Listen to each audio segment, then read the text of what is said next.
Quelle assurance vérifier pour vos travaux de rénovation?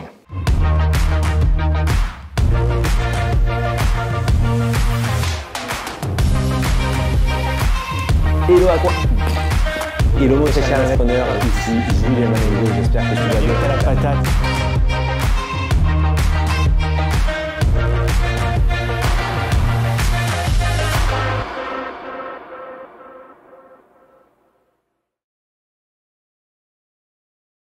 Hello mon cher investisseur, j'espère que tu vas bien, que tu as la patate. Ici Julien Malengo. Comme à chaque fois, je suis ravi de te retrouver dans ces nouvelles vidéos dans lesquelles aujourd'hui on va parler des assurances pour les travaux de rénovation.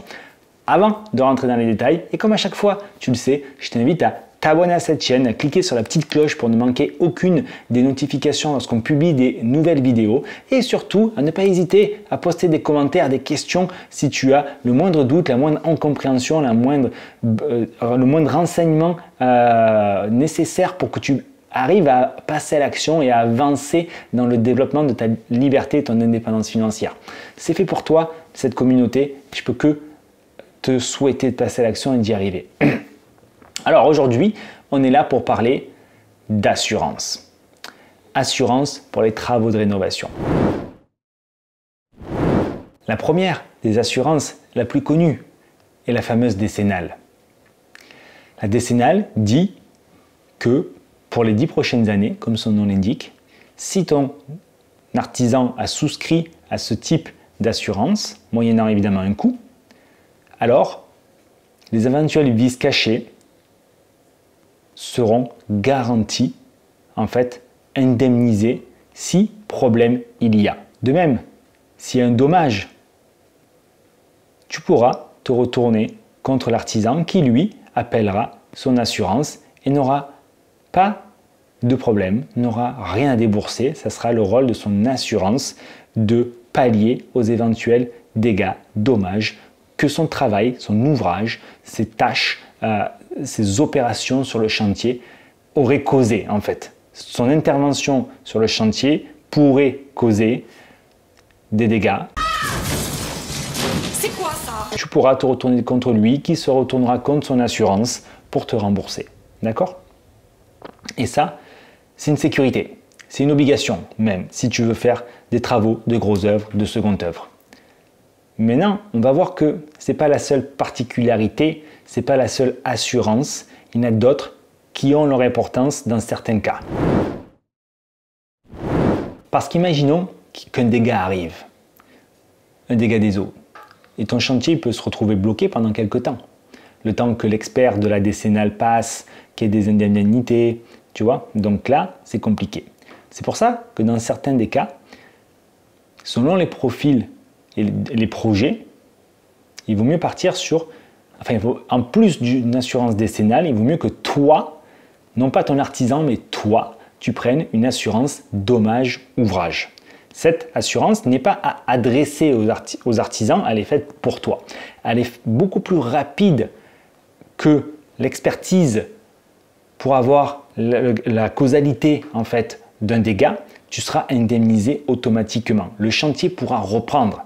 D'accord? Et donc du coup, tu n'auras aucune pénalité. Tu n'auras aucun risque. Par contre, évidemment, là aussi, c'est un coût que tu dois supporter, voire que tu peux faire supporter par le financement bancaire. Le coût de cette assurance n'est pas à négliger. Et surtout, pour nous, investisseurs, qui cherchons la rentabilité avant tout. L'usage, et en réalité pour tout investisseur, de se porter uniquement sur l'assurance décennale des artisans, qui entrerait en vigueur, du coup, si les artisans ont bien souscrit à la décennale de l'année en cours, évidemment, mais potentiellement, le chantier pourrait être bloqué le temps que les experts interviennent. Alors, oui ou non, l'assurance dommage ouvrage est-elle obligatoire? Non. Maintenant, dans certains cas, elle peut être intéressante, dans d'autres cas, inutile. À toi de savoir sur quel type de projet tu pars. Si par exemple, tu as des projets de grosses œuvres, où il y a de la structure, où il y a des risques pour les personnes, là effectivement, tu as tout intérêt à prendre une assurance dommage ouvrage. Maintenant, si ton chantier, au final, c'est du second œuvre, voire un peu de grosse œuvre, mais on ne touche pas à la structure, il n'y a rien de bien compliquer l'usage et de faire sans. Ok? Certaines banques, sur certains types de projets, vont accorder le financement uniquement si la dommage ouvrage est souscrite. Dans ces cas-là, tu n'auras pas trop le choix, mais ça passera dans le crédit. Sinon, ce qui nous intéresse à nous, c'est souvent des projets faciles, rapidement mis en place. Donc, la décennale des artisans devrait être amplement suffisante. Enfin, il y a un troisième type d'assurance qui ne va pas te concerner directement, je pense, mais qui peut-être un jour pourra te concerner, du moins je te le souhaite. C'est si ton activité de marchand de biens se développe. Là, effectivement, à la revente. Tu sais qu'à la revente, en tant que professionnel, du coup, tu es responsable de ce que tu revends. Et oui. D'ailleurs, tu es professionnel dès que tu revends avec une simple SCI. Oui, c'est la réalité.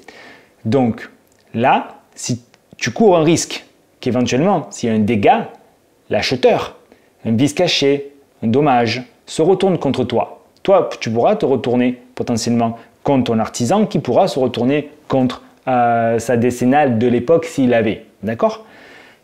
Mais ça prend un certain temps, un certain stress. Il y a une possibilité qui est de souscrire du coup à une assurance de revente. C'est ce qu'on appelle la CNR. Alors, CNR pour constructeur non réalisateur. C'est purement dédié pour les marchands de biens, pour qu'ils soient protégés totalement de toute contrainte lors de la revente. Donc ça, je te souhaite un jour d'avoir à les mettre en place. Ça voudra dire que ton activité d'investisseur se sera fortement bien développée. Dans l'immobilier, il y a encore d'autres types d'assurances, notamment dans le neuf. Je ne vais pas t'en parler parce que ce n'est pas le type de projet qui nous intéresse. La garantie de parfait achèvement, oui, quand on va relever les réserves lorsqu'un programme neuf est livré. Mais bon, si tu regardes cette chaîne, je ne pense pas que tu t'intéresses au programme neuf. Voilà, donc il y a encore d'autres types d'assurances sur d'autres stratégies d'investissement, mais en réalité, on ne va pas les utiliser. C'est pour ça que tu as ces trois assurances à t'apporter. La dernière que j'ai citée viendra peut-être plus tard. Les deux autres, tu sais dans quel cas les utiliser. Si tu as la moindre question, n'hésite pas à mettre un commentaire, je te réponds très vite personnellement. Ciao!